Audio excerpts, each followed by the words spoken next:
Physicist Paul Davies, while officially an agnostic, has written in his book Superforce, "The laws of physics seem themselves to be a product of exceedingly ingenious design." He further testifies in his book Cosmic Blueprint, "There is for me powerful evidence that there is something going on behind it all. It seems, though someone has fine-tuned nature's numbers to make the universe, the impression of design is overwhelming."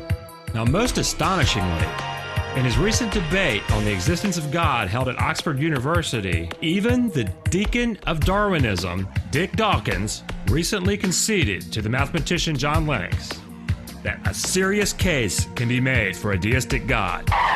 This represents a vast departure from the atheist fundamentalist posturing he offered up in his pop culture fluff philosophical piece called The God Delusion. In light of his recent waffling, perhaps it should be retitled The God Confusion. I also suppose he must retract his earlier assertion that Darwin made it possible to be an intellectually fulfilled atheist, as modern cosmology has made atheism a tenuous position with no evidence to support it.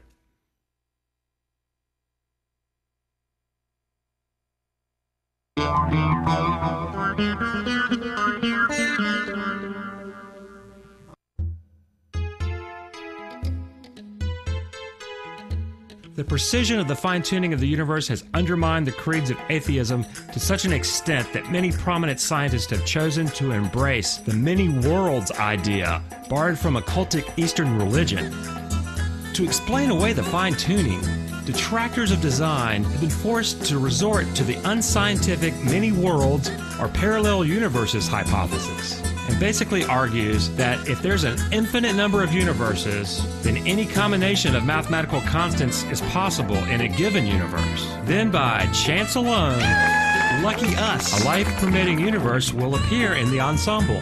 Indeed, it will appear an infinite number of times. So just so you understand how unscientific and fantasy-laden this multiverse idea really is, lucky us. One can also argue that given an infinite number of universes, there must exist a universe in which Charlie the Unicorn and Candy Mountain are actually real. Charlie?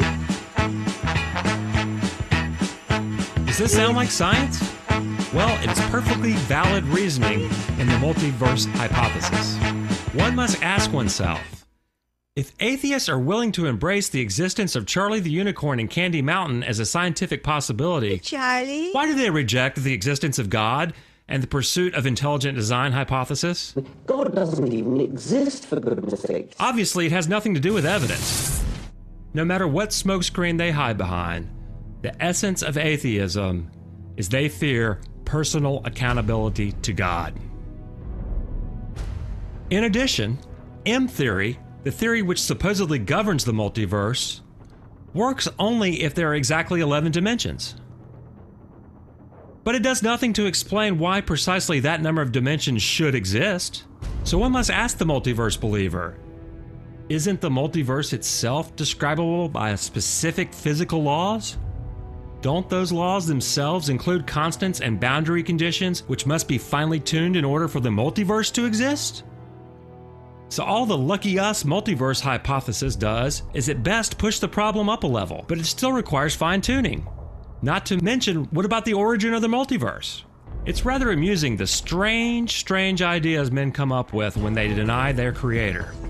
The bottom line is, there's no evidence for the alternate universes, and this idea is better categorized on the library shelf next to Scientology rather than science.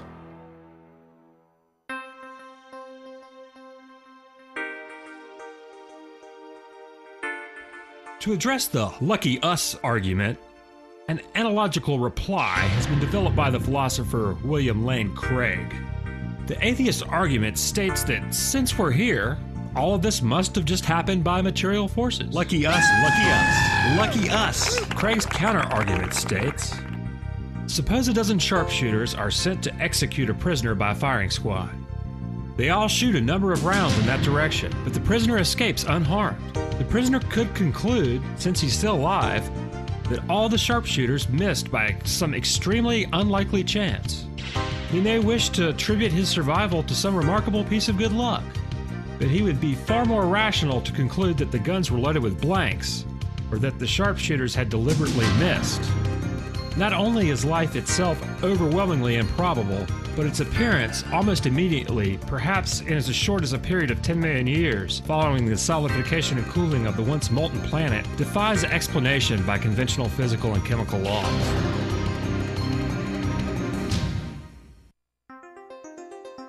One of the criticisms leveled at intelligent design is that it is not science because it cannot be tested. This is simply not true. As astrophysicist Hugh Ross, founder and president of Reasons to Believe, offers discerning readers a comprehensive, testable creation model. He has long predicted that the more we learn about the universe, the more fine-tuning we will discover. This prediction is easily falsifiable. New evidence is discovered on a daily basis that is making the argument for the existence of God based on the fine-tuning of the universe a virtual slam dunk for theism. I would like to refer you to astrophysicist Hugh Ross's website, Reasons to Believe.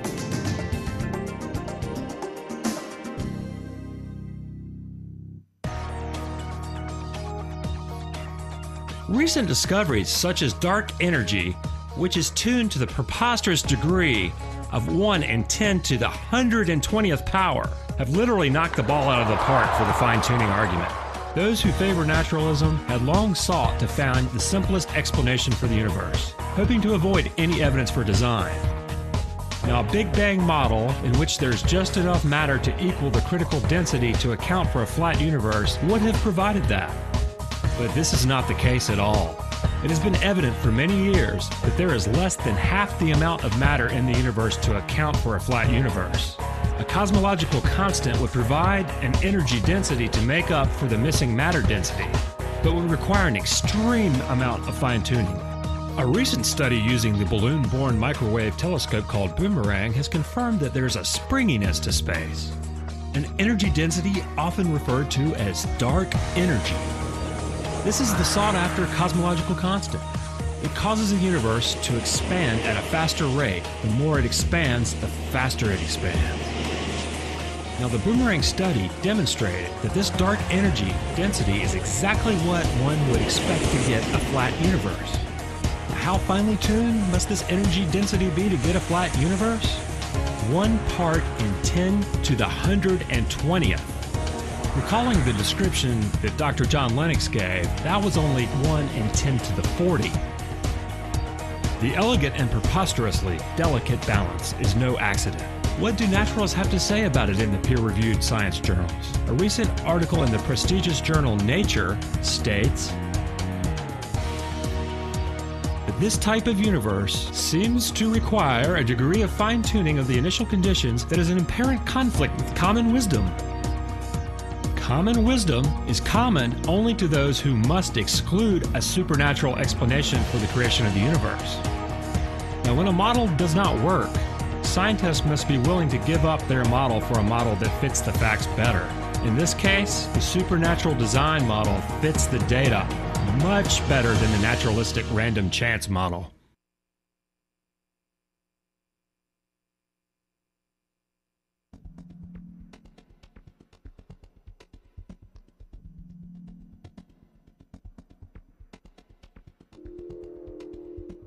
Atheism is literally crumbling under the weight of the evidence. The implications of design derived from physics and chemistry have so undercut atheism that atheists are refusing to even look at the evidence in biology. Very much like the Vatican's censorship of Galileo, while Galileo was never an atheist, in a sense the roles are reversed. The modern atheistic magisterium has mounted a propaganda campaign to exclude any mention of design in biology. Nobel Prize-winning biologist Francis Crick said, "Biologists must constantly keep in mind that what they see was not designed, but rather evolved." Doesn't this sound like brainwashing? Why must they constantly keep it in mind and ignore what they see? This truly reminds me of the scene in The Wizard of Oz when the wizard says to Dorothy, "Ignore the man behind the screen." Atheists are determined to undermine the publication of scientific papers in peer-reviewed journals and have resorted to overt intimidation techniques to prevent the dissemination of information. This is atheism at all costs and reflects desperation. As revealed in the documentary Expelled, scientists pursuing the design hypothesis in the field of biology are arbitrarily discriminated against with extreme prejudice. A scientist doesn't even have to believe in creationism or ID. Merely mentioning it will get you fired.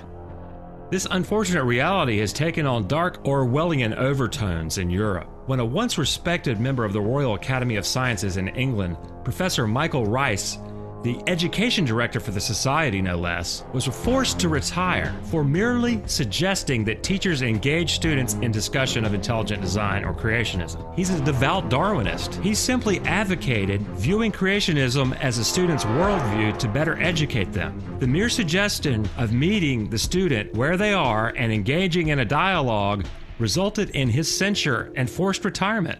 This sounds more akin to Islam than academia. Nevertheless, it is the truth. Why couldn't have natural forces produce the universe? Because there was no nature, and there were no natural forces ontologically prior to the Big Bang. Nature itself was created at the Big Bang. That means the cause of the universe must be something beyond nature, something we would call supernatural. It also means that that supernatural cause of the universe must at least be spaceless because it created space. Timeless, because it created time. Immaterial, because it created matter. Powerful, because it created it out of nothing. Intelligent, because the creation event in the universe was precisely designed and finely tuned. Personal, because it made a choice to convert a state of nothing into something.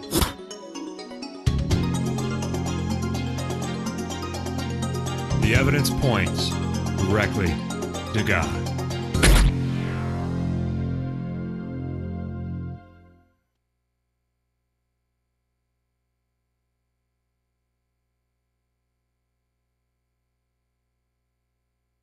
As a final note, I'm only certain that the path to true understanding of this universe is through the revealed Word of God and relationship with Jesus Christ.